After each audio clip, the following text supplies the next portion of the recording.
So, Taz is here with us today. He's done some videos and stuff, and he's quite an interesting character, believe it or not. So we're going to have a little chat and see if we can get some pearls of wisdom out of him.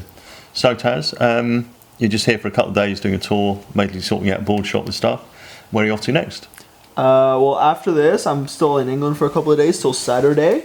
Then I go back to San Sebastian for another 3 days, and then I'm off to LA for a month. A month? Yep. That's the ballet. Yeah, it's ballet courses. Scholarship and stuff, is it? Exactly. What are you doing over there? Well, no, I'm going for a bit of everything. I'm going to take, hang out a bit with the Vizsla guys, maybe visit my friends at Quiet Flight, just a little bit of everything whilst I'm over. You doing some shaping there? I probably will be doing some shaping, yes. Any stuff at Lost with Bioloss or anything? No. No. Oh, okay. Touchy subject. Sorry, that bit gets cut out. So, but you shaped with him in the past. Who else have you shaped, done boards with that's of note, of interest to our... Timmy Pyzel was probably my my biggest influence. Okay. He when I first went to California, I was 15 years old, and I was living there for like 4 or 5 months maybe. Yeah. And Timmy, I'd hang out at Timmy's shop every day and Timmy's factory every day. I'd go surfing with Timmy. Timmy would let me try his boards. He'd show me how to do things. Timmy was the guy for me. Cool. Timmy Pyzel. Right. And is he your favourite shaper? Like, you know, with the shapes he's coming out with, or? He is one of my favourite shapers. I think it depends a little bit on what exactly, because I have different favourite shapers in different things. So like, I'm really a big fan of Tomo. I think what Tomo's doing is really, anybody who just thinks outside the box and does different things, to me is a good shaper. Because it's nowadays, with how weird everything's getting, it's really hard to really gauge who's doing it better. So I like to just look at who's doing it differently. Yeah, fair enough. So like on boards, boards have gone from like flip nose, skinny little toothpicks, and we've come full circle now, and we're like on all these real short, fat potato boards. Where's it going to go next? Are we going to have a return to those like ridiculous little Shane Herring, Shane William type little toothpick boards? Well, everything's just a revamp. You know, it's just taking old things and putting new things into it. And I don't think personally it's going to go too different. I think the future is more in consistency and being able to replicate boards over and over again the closest way possible. So if a guy gets a magic board, it's not like, oh, it was the magic board. He just got that magic board and can have it as many times as he wants.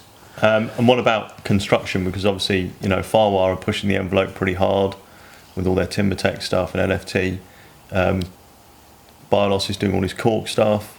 What are we looking at next? Stainless steel surfboard somehow? What's going to...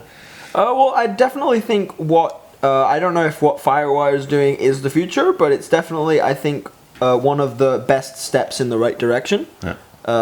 Just of how long it lasts and how good, when you get a good board, you don't have to worry about, oh, I'm going to keep this one on ice because it's my good board. You can just use the hell out of it and just until you get bored of it, really. So I definitely think that side of epoxy, the stronger side of epoxy, is where it's going. Yeah. But we'll have to wait and see if it's that particular one.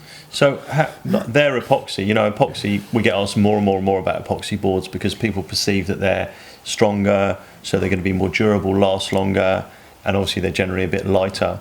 That isn't always the case with epoxy.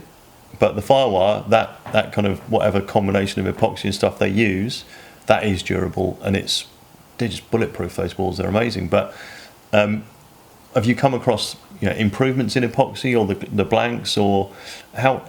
Because that's going to grow and grow and grow, that side of the market. So what are they going to do? What are you guys at Pukas going to do? What your Quiet Flight, Timmy Patterson, what are they going to do to combat, to stay competitive? Because otherwise, Firewire's going to, you know, for a large part of the market, it's going to run away with it. That's true. I mean, the good thing about Firewire is they've got a very open mind to collaborations and that kind of stuff. So who knows if, you know, Firewire just starts making boards with everyone else, or maybe not. But to say competitive, it's not necessarily one, because there might be people who, even though it has a lot of good positive things, don't like that material and like a different one, and like something that's more closer to PU because it absorbs bumps better on the wave, or all that kind of stuff. So it's more staying competitive, I think, is going to be more about having a wider variety to fit a wider spectrum of people rather than just better, because better is subjective. Yeah. Yeah, it's like just tweaking details Yeah. and tail shapes and all that kind of stuff all the time. Yeah. Yeah. Right, yeah, true. So, where do you see yourself 5 years down the line? Are you still going to be shaping surfboards, or are you going to be jumping out of planes? Is that what you're going to be doing? Yeah. Okay. I'm still gonna be shaping surfboards. Yeah, surfboards has been my focus since I was 12 years old, and surfboards are always gonna be present in my life. And it may take, I don't know, more of a co-pilot seat at some points, and then more of a main pilot seat at other points. But it's always gonna be present there, and I just want to have a life where I experience everything. I don't want something that I love so much to limit me either. Yeah. Yeah. Good. Yeah, well, you're only 19, for Christ's sake. You're making me feel quite old. I'm probably, in this neck of the woods, I am old enough to be a grandfather. Yeah, dude. Yeah. I don't agree. So you're going to do a bit more skydiving. You're going to do some university stuff. You're going to get yourself a naval architecture degree or what have you.